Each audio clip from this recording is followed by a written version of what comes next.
Welcome back, everybody. James Bellini here for Cover1. It is week 9 of the Texas high school football season. Everybody's in district play now, and we are getting down to the nitty-gritty. It's about to be some playoffs. Let me go ahead and introduce my co-hosts, Paul Harris and Ryan Chadwick. How are we doing, guys? Feeling good. It's going, man. We are rolling through it. You don't sound that excited about it. It's going, man. I need the Bobcats to win a district game, okay? And then I'll be excited. Well, they have a shot this week. So, before we get into any of it, though, we're here. A quick word from Kickin' Cuts. Looking for a fresh cut without breaking the bank? Well, Kickin' Cuts is now open at 4238 Sherwood Way. Haircuts start at $19 for kids and $22 for adults. They offer hot towels, beard detailings, multiple discounts, and they also sell hard-to-find hair care products. Kickin' Cuts is locally owned, and they're ready to get you looking sharp at an affordable price. Kickin' Cuts, located at 4238 Sherwood Way in San Angelo.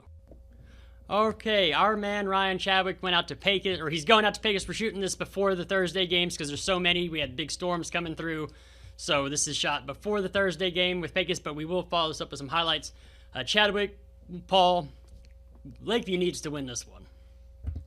I mean, as awesome as their year has been to this point, being 5-2, and one of the best offenses in West Texas, really, this is where it has to happen for them. If this season's gonna be one to remember, ultimately they got to get it done in district play. They have a chance for their first district title in 21 years. Same thing for a first winning season in 21 years. And so it's kind of, all along it's been building towards this. Now they've got to get it done. They got to go on the road to Pecos and come home with the win and really, have a chance to do something special. And I will say, Lakeview has the horses for it this year. They're kind of built for shootouts, and they can win those shootouts. You just can't turn the ball over. I think that one of when Lakeview gets in trouble, it's when they have some early turnovers or they have a special teams mistake here and there. So if you keep that tight, I don't think Pecos can run with you the entire time. Now, of course, at this point, this game's already happened, but I do think that Lakeview can make enough stops on defense to allow their offense to get some breathing room where they can build up a lead. It's kind of what they did against Snyder. It's kind of what they've done earlier in the year. Even against Burnett, like they had a lead before they started turning the ball over a little bit, and then of course that muff punt kind of sealed the deal for them. They were chasing after that, but if they get into a shootout, I do think they have the weapons to win it. Oh, they absolutely do. I think they have 8 players with over 100 receiving yards. Braylon White has like 500 yards. They all have at least 1 touchdown. And even their running game, Isaiah Rios, has over 1,000 yards this year. Alviso's getting it done at quarterback, but that defense needs to get some stops. Playoffs are coming. The Lakeview Chiefs have already made the playoffs in a 4-team district, and they play Brownwood, Stephenville, Lampasas, that district. You do not want to run into Stephenville in the first round again like you did last year. So go get a district championship. Actually, don't even worry about district. Don't worry about the first winning season in 21 years or the first district championship. Just one game at a time. Just go win. Just win the game, and just in the game, one play at a time. But we're going to do a little time travel right now, and we're going to get in some highlights. When we come back, we'll talk about Central, Water Valley, and Grape Creek. All right, getting things started here. This is Chiefs football. They're going to hand it off to Isaiah Rios, who's going to get off of me. Gets upfield. Going to take it all the way to the house. 65-yard touchdown run by Isaiah Rios for the Lakeview Chiefs. They're up 7-0 over Pecos early in this one. Here we go. It's all tied up at 7. Lakeview ball. Alviso's going to look deep. Going to sling it, but Noah Fernandez for the Eagles is going to step in front, take it away. Pecos takes over the ball. Here we go. Pecos football here. Quarterback's going to look, going to throw it deep just like Alviso did, but number 17, that's Roman Garcia, is going to snag it. Chiefs football all over again. Here we go. Chiefs threatening here. This is Alviso. He's going to hit Braylon White over the middle, in for the touchdown. Chiefs are up 14-7 with 1:13 left in the first. Here we go. 2 seconds left on the clock in the first half. He heaves it deep to the end zone. DJ Munoz grabs himself a touchdown, loses his helmet and everything. Fired up. Chiefs up 21-7 at the break. Starting to put it on the Eagles pretty well here. 8:25 in the third. Alviso finds Daniel Alvarez for the touchdown. Chiefs are pulling away in this one, 28-7. getting in here. This is the fourth quarter, 9:05 left, 35-14. Pecos needs to have something happen here, but Michael Garcia's going to throw it to Evan Gallegos for the Chiefs. He's going to pick it. Chiefs take over the football. Great game so far, and here we go, end of the game. Alvizo's just going to keep this one to himself. He's going to get in for the touchdown on this. Lakeview wins 42-14, first winning season in 21 years. Still work to be done, though. Here is head coach Hector Guevara. All right, Coach, crazy night overall, but y'all came out, you took care of business, had a couple turnovers, but overall a very dominant victory. Just give me your overall thoughts. It's give it all the credit to the kids, man. And, you know, they stuck with it. They stayed focused. You know, Chris did a great job moving the chains. Isaiah ran the ball well. Lyman did great. Defense stepped up big time. It was an overall win. It was good. It was good. It was a good job by all three phases of the game. Coach, 1-0 in district. That top playoff seeding in a district championship is not out of your grasp. What's the message to the guys? Hey, great job tonight, man. Let's enjoy it. Well, the few hours we got left, and then get ready for the next one. All right, last one here from me, Coach. First winning season for Lakeview in over 2 decades. This is a monumentous moment for these guys, and I know it's not done yet, but what are your feelings getting this win to secure it? It means a lot to us, not just for our boys, for the community, for Lakeview. We're excited, and we just got to refocus and get ready for the next one. All right, thank you, Coach. Chadwick, not only were you at Lakeview last night, but you're at Central tonight. Central's dropped 2 district games. They need a win here to stay in the conversation for a playoff berth, even though I'm sure there's other things that can happen.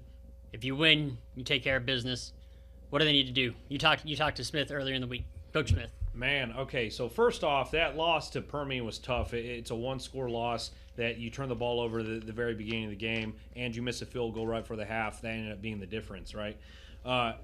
It's just kind of the same story for the Bobcats, where they're just right on the precipice, but they're just not quite there yet. They have a chance to prove that they have taken that next step forward against Midland on Friday night. I do think that this is a must-win situation for the Bobcats if they want to still challenge for at least that 3 seed. I know stuff could still happen, and we could see some ties here and there, but they've kind of dug themselves into a hole by losing to both Permian and Midland Lee at this point. But you get a win against Midland. Now all of a sudden the playoff picture looks a little bit better. You don't want to come in as a 4 seed and have to play a 1 seed out of El Paso, because El Paso, all their 1 seeds are all pretty solid. With that being said, Midland is definitely not a slouch by any equation. They run the triple option offense to set up explosive plays with their passing attack, because although they don't throw it a lot, when they do, they always hit home runs. Coach Smith said this week that you'll see stat lines where the guy finishes like 4 for 5 for like 230 yards, because whenever Midland does throw the ball, they're all going to be home runs. So like playing a triple option offense, like we've covered a lot of it when Wall used to do it. Like, you got to be defensively sound. You got to try to get them off the field when you do get them into third downs, because Midland High will get first downs. They will bust a couple, but that Bobcats defense, who's been pretty good against the run this year, needs to find a way to get out the field. Offensively, if you can get a touchdown or 2 lead early, it's going to completely throw off Midland on what they want to do. Triple option teams are not built to play from behind. All of a sudden, they can't grind the clock on you, and they can't just slowly wear you down. That's when the Bobcats can use their 3-headed rushing attack to start grinding some clock and really make Midland uncomfortable. But the Bulldogs, the record isn't quite indicative to how good they are this year. Like they've only won, I think, two games this season. But Central needs to take care of business, and that's all it comes down to. It's another home game. The Bobcats need to win at home. All right, taking care of business seems to be a theme this week. Our next game, because in our next game we have this, we're double teaming this one. Paul and I are, because it's such a big game. Water Valley versus Robert Lee, number 2 versus number 5 in the state. Paul, I don't think I've ever seen number 2, number 5 go at it in the regular season before ever. Yeah, we were excited about this before the season started, and it's just got better and better and better. They both, taking both care of business. undefeated. Yeah, and then, the talent that's on the field. I mean, I think that we have 5 all-state players, maybe not first-team all-state, but I mean, just loaded with talent. Last year's MVP for all COVER1, offensive MVP and defensive MVP for Water Valley with Landon Lacey and Boston Weiss, and then of course Brenner Sherwood for Robert Lee. So I'm just so pumped about it, and I just hope that the rain does not play a huge factor and slow this game down and make it sloppy or anything like that. I would hate for that to happen, because it's all added up to one of the best games I can ever remember, especially for a regular season game. This is worthy of several rounds deep in the playoffs, So they're going to meet several rounds deep in the playoffs, more than likely. Let's just be honest here. Unless something weird happens like last season when Westbrook, and of course, in 6-man, only 2 teams go. So you're playing another tough team. But I do think that this isn't the last time they're going to meet this season. They're going to meet somewhere else in the playoffs. Yeah, they're projected to meet in the state quarterfinals, Wouldn't that be something? Yeah, that'd be amazing. Maybe that game's played at San Angelo Stadium or something. I don't know, but Water Valley won by 12 last year before they went on to the state semifinals. So Robert Lee has shown they can hang, and with Brenner Sherwood, I mean he's the best 6-man player in the area in my opinion. Not other people might not agree with that, but as long as he's on the field, I think Robert Lee's got a chance. And man, I just can't wait to see what happens. It's gonna be a great game. No, I talked to both of these coaches, to Cisco and McCowan. And they both said there's not any crazy special plan, no crazy plays or anything we're putting in. We're just taking it as just business as usual. We're just gonna go out there and do what we do and take care of business. But yeah, if I had to give the edge anywhere, I'd give it to Water Valley, simply because Trey Cisco has that experience. They have a senior-heavy team. Robert Lee has a couple sophomore underclassmen who are good players, and they are making plays for him. But if I had to give the edge anywhere, I would give it to Water Valley, simply because of the experience that they have on just both sides of the ball and at the coaching position. Cisco's been there before; he's done it. He took Sterling City State a few years ago. It's going to be great. But also, when I asked for score predictions from those coaches, they did not give me an answer. I don't know what that's about. I think they don't want to give any bulletin board material. It's going to be such a close game. Hey, Jimmy Johnson did it, and they won the game. Water Valley. We will win the ball game. Remember that? Jimmy Johnson said that because the media was talking about the game, and Jimmy called in and said, "We will win the ball game." I don't remember that. I'm not a Cowboys fan. Oh, whatever. Y'all ruining my bit here. Anyway, we're both going to be at that one. It's going to be a great game. And then the last game we're going to be at, Great Creek and Wall. And again, Wall has undefeated at this point. They put the smack down on Cahoma. They beat Merkel pretty convincingly. Great Creek goes there, but it's a different Great Creek team. They have Darrell West running extremely well for them. They do a good job on the offensive side of the ball, moving the ball. What do you have to say? I mean, first off, I just want to say when I said Wall wasn't worried about Cahoma, and neither am I just want to throw that out there. They shut them out. They finally got those offensive issues at the beginning of the game figured out. They started fast. They took a early lead, and that defense was just insane. So if Wall plays perfect Wall football like they did last week, I don't think that Great Creek quite has the horses for it to keep up with them. But I do agree, James, this Great Creek team is different. I picked them to finish second in the district before the season. That tough loss to Cahoma might take them out of that, but 3 seeds is still like a very big improvement from a season ago. You got Darrell West running the ball. You still got Sire Garcia blocking for him, and when he gets the ball, he's still doing really well too. But most impressive is that Great Creek defense. It seems like whenever Great Creek needs a stop to keep them in a game, they get one. So like we could talk all day about how good Wall is, and I know Wall is heavy favorites in this, but I don't think that enough credit is given to Coach Teal and that coaching staff for turning Great Creek into a legitimate football program that went from having 4 seniors like 2 or 3 years ago to now I think they have 17 or 18 seniors this year. So huge credit to Coach Teal, and I'm not saying it's out of the realm of possibility because Wall is who they is, but Sorry, they are who everyone thinks they are. But I mean, what would the world burn down if Great Creek got the upset tonight? How does Great Creek win this game? By controlling the clock, keeping that Wall offense on the sideline, grind it out 4 yards of play, keep that clock running. You know, and then you have to take a chance on defense to try to get a turnover. Yeah, got to get a turnover or two.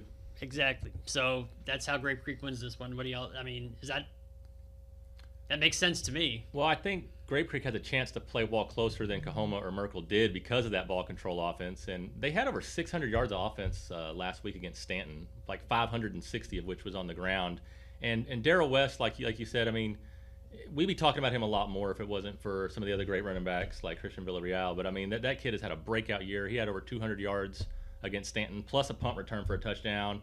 I mean, he's gonna be one of the best players on the field. I mean, they can do that too. Take advantage of the special teams. Honestly, take advantage of special teams. Like it's one of those things that if Wall overlooks him a little bit, then all of a sudden they're in the game, and then they can run their game plan, and then all of a sudden Wall's in some trouble. But like again, I will say Wall's number 2 in the state for a reason. You can argue that they're the best team in the state because like we don't out here in West Texas we don't exactly know how good Tidehaven is this year. But no, we looked and we still don't know. Yeah, I know. Like no stats, nothing. So again, I think Wall should be. They deserve to be heavy favorites, but the way Grape Creek runs their offense, it has a chance to slow Wall down.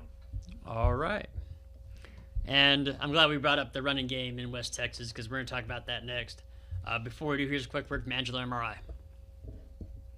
Have you ever needed an MRI? Do you know someone that needs an MRI? And did you know that you have a choice? When your doctor orders an MRI, tell them that you choose Angelo MRI. The founders of Angelo MRI started Angelo MRI when they faced the high cost of MRIs from traditional medical facilities. That's why Angelo MRI offers a better way, a high-quality MRI for just $5.95. And Angelo MRI accepts all insurance, saving you time and money. It's your health, your money, and your choice. Angelo MRI, 4114 South Jackson in San Angelo, or look them up at angelomri.com. Remember, when your doctor orders an MRI, tell them that you choose Angelo MRI. Player of the week this week goes to Christian Villarreal. He had 34 carries for 410 yards and 6 touchdowns versus Sonora.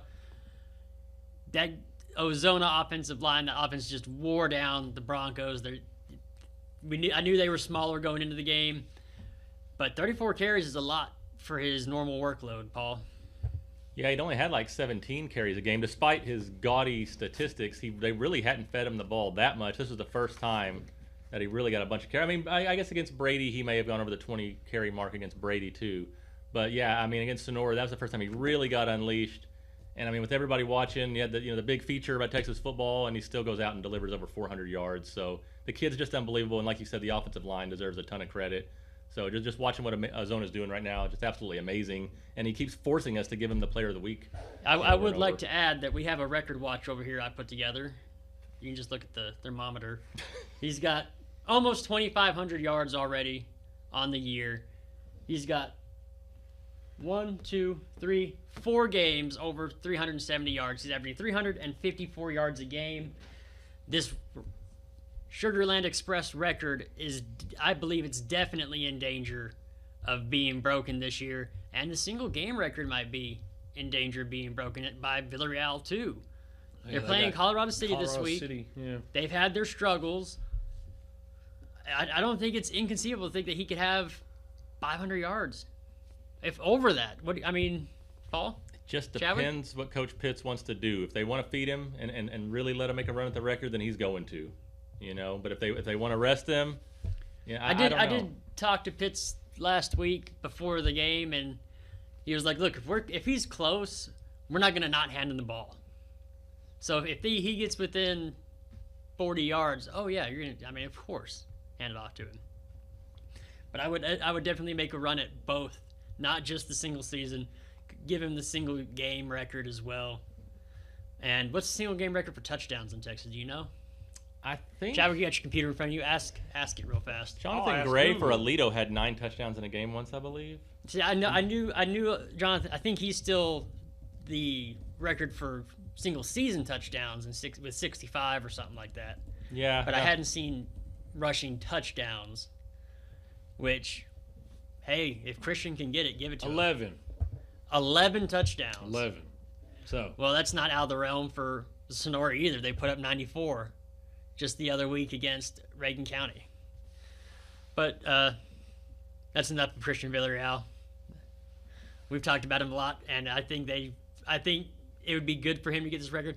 Why aren't teams looking at him? Why is he having such issues I don't know. getting colleges to look at him? Why isn't Sol Ross offering him? Why isn't ASU offering him? Are they even looking at him? Do we know? Like, it could be one of those, like, you don't have enough film out there or something. Like, I don't know.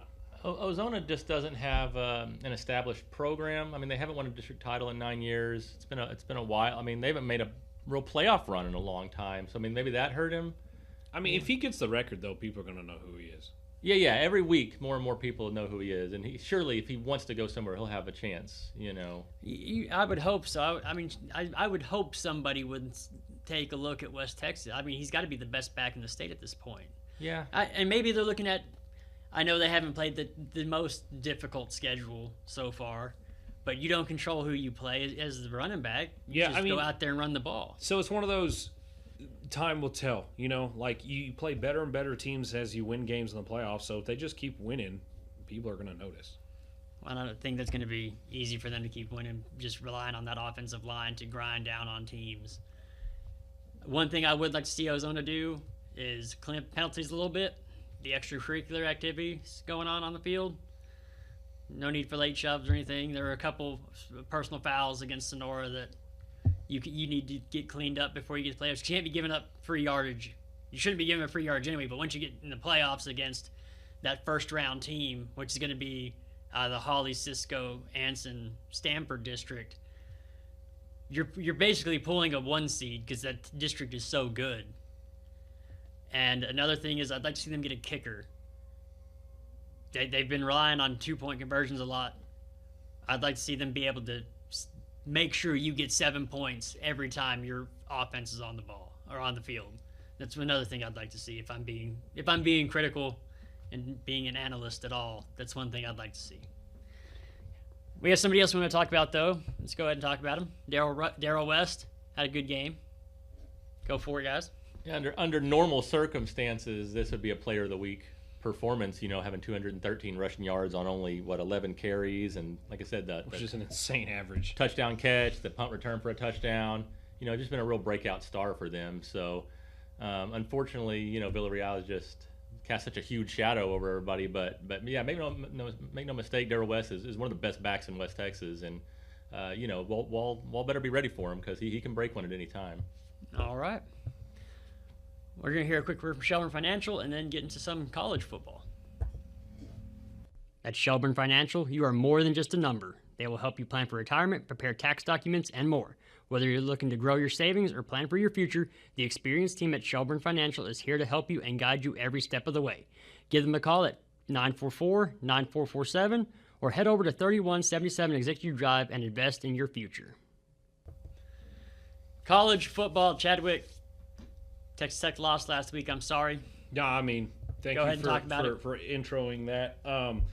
I will say that was a very, very frustrating game to watch from the jump. People have been clamoring for Will Hammond to replace Baron Morton for a while, and last Saturday we saw why he's not quite there yet. So Will Hammond had to start because he's a redshirt freshman who had to start because Baron Morton hurt his ankle against Kansas, and ASU made him uncomfortable. Tempe's a really hard place to go into and play.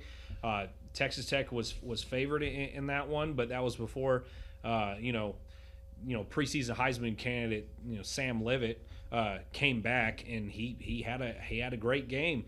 The Red Raiders struggled on offense all day. I think Arizona State ran like 30 more plays than them, and anytime you do that, it doesn't matter how good your defense is, they are going to get tired.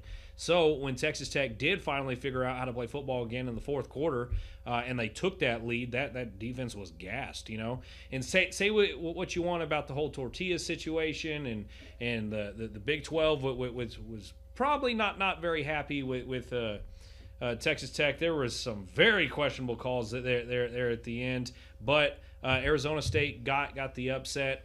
I do think that the pollsters kind of dinged Texas Tech too hard for that loss. They dropped 7 spots down to 14 after that, losing in Tempe to the defending Big 12 champion on the road with the redshirt freshman quarterback But whatever, like that's what you get for losing. That's college football.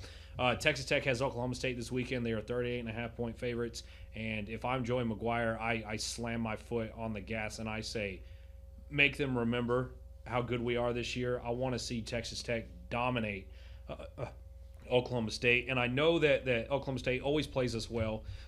It's a pretty decent rivalry, but the Cowboys have one of the worst defenses in the league this year, so we'll see. But Texas Tech has to get back on track, and they need to do it through their offense, just to inspire some confidence in the Red Raider fans. But guys, please, it's not worth it. I know the Big 12's big and mean. Don't throw tortillas this weekend if you're at the game. It's not worth 15-yard penalties. It's not worth the $100,000 fine every time you do it. Texas Tech had to ban them for a reason. Like we talk about all this money we got for NIL. We won't if you keep throwing tortillas. I like it too. I went there. I'm alma mater. I think it's absolutely ridiculous that the Big 12 is coming after our traditions like this. But at the end of the day, I care more about pursuing a Big 12 title and then maybe even a college football playoff berth and a national championship than I do about flinging flour products. So anyway, that's my Texas Tech rant. I appreciate that, James. ASU versus Sul Ross this weekend. ASU jumped back in the win column with a huge win over Midwestern State at home last weekend. The Rams are on the road, and this is a game that they should just take care of business. Sul Ross is getting better, but again, this is they're very new to Division II, and they're going to have a rough one against the Rams. Moving on, we got Texas versus Mississippi State at Mississippi State. The Longhorns moved up 2 spots or 1 spot in the rankings. I think that they're 21 now. I think they fell a spot because of their unimpressive win over Kentucky. It was not good. I don't understand. I don't understand Texas football this year. Their defense is absolutely incredible, but they end up gassed because the offense is just dysfunctional. And I can't even put the blame on Arch. Like that again in that Kentucky game, that wasn't on Arch. That was the offensive line. Like I don't know what to do. And people are blaming Arch Manning, but you can't play the quarterback position when you snap the ball and there's already 2 guys in your face. Like you just can't do it. They can't run the ball either. So Texas needs to figure it out, and if they don't, Mississippi State's going to whip them. Finally, moving down to the best team in Texas, number 3 Texas A&M visits Death Valley and number 20 LSU. This should be a really good matchup. A&M once again played another game where they kind of played to their competition, let teams hang around with them and just want one at the end. So still looking for that dominant Aggie victory. It's one of the reasons why they're keeping you out of the number 2 spot. And I'm tired of hearing it's Ohio State versus the field, because I do think this Texas A&M fan could win in a matchup like that. But the Aggies need to take care of business in Death Valley this weekend. That's college football, James. And don't forget, at the ArcLight, they're having the Aggie tailgate going on. They're going to have silent auction. They're going to be raffling off a side of beef. So go on out to the ArcLight Bar and Grill at 441 Rio Concho Drive in San Angelo and enjoy the Aggie tailgate and watch the Tigers take on A&M. And final thoughts, everybody. What are our final thoughts for this week? I hope the storms kind of hold off, give us a break. I'm really excited for this Robert Lee Water Valley game. But no matter what happens here, Gordon is still out there somewhere. Just lurking. And I have seen Gordon this year, and they do not mess around. There aren't many teams out there that can say they 45 Richland Springs. Richland Springs got beat by Gordon in week 1 and then beat May, who is the number 3 team, in week 2. And then Gordon went off and played an 11-man team, played up from 6-man, played 11-man, and beat them pretty convincingly. They're just different animals out there. So it's going to be I'm really excited to see how this shakes out this weekend with Robert Lee and Water Valley. And let's not forget about Menard. Menard made it up. Menard shot up the rankings. And number 8, right? It's still number 8, Paul? Yep, that's right. All right. They're still undefeated. And they'll actually meet Gordon they'll probably meet Gordon in the second round of the playoffs because they're coming out of Region 4. That's right. Menard could be 11-0 and then face the prospect of getting 45'd. No disrespect to Menard, but I think Gordon's a different animal. Just about anybody in the state, yeah. All right, final thoughts, guys? I mean, I got 2.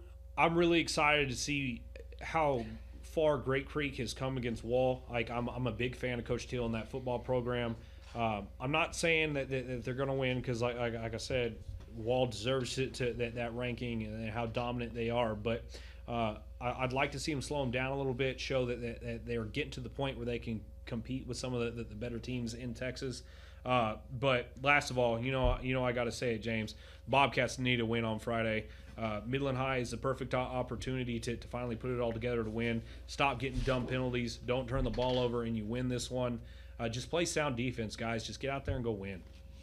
Also, let's go over-under on yardage for Christian Villarreal this week. Man, what are we thinking? I think a fair number would be 450. What do you think, Paul? Yeah, you know what? I mean, it's Villarreal. I'm just going to say 500. I'm going to say they just go for it. I'm going to say talking it. about. I'll say it. I think he gets the record. I think he gets the single game record in this game. Which, if we're being straight up, what is the rushing record? Do y'all know it off the top of your head? I think it's 599 for 599. 11 man, and then 621 for 6 man. So he's got to get 622 yards. No, that's 6 man. That's 6 man. Oh yeah. Okay, 11 yeah. man's 11 599. He needs 600 he needs yards. 600 yards. Right. 600 yards even. I think he can do it. I think his line is good enough. I think he's good enough. I'll give him the single game record in this one. I think. Well, that means Colorado City needs to pin some punts inside the 5 and stuff like that. No, you just take the punt and then run back to the 5. Can you imagine? That's when sportsmanship starts. Hey man, I want it to be a legitimate one. Yeah, I agree. All right, that makes be legitimate. But I still think he's gonna have a crazy game. I think he'll have the most yards of the season against this team. I think he's that good. And we just gave Colorado City so much fuel. I'd like to see a good game. I mean, they've had their struggles recently. Colorado City has. They really have. I'd like to see them give them a good look.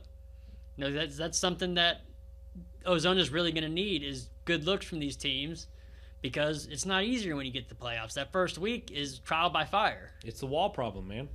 I'm telling you, that's what Wall's run into this year. It's like which guys can actually hang with us and make us play 4 quarters. All right. Is that it from y'all? Y'all done? Is that a good final thought? We ready? Well, I guess I was going to say my final thought was for the Brady Bulldogs. We haven't mentioned them. They're playing a district title game this week, basically against Early. Both teams are 2-0. Toller's fallen off from last year, and so Early's had a huge jump this year. They've been pretty impressive, and Brady's just kind of quietly been putting up some really big numbers too. I mean, they had 70 points last week, so I think it's going to be a close game. I think it's going to be a good game, and looking to see what happens. Go Bulldogs. Yep. We like Jaron Roberts here, and I like Marvin Wilson, man. I think he's a good coach. He was a good defense coordinator for Brownwood. His son's a good player. He's playing well for him. The Longhorns. That's going to be a good game up there in Early. But for the Cover 1 crew, Ryan Chadwick, Paul Harris, I'm James Bellini. Catch me on the postgame show.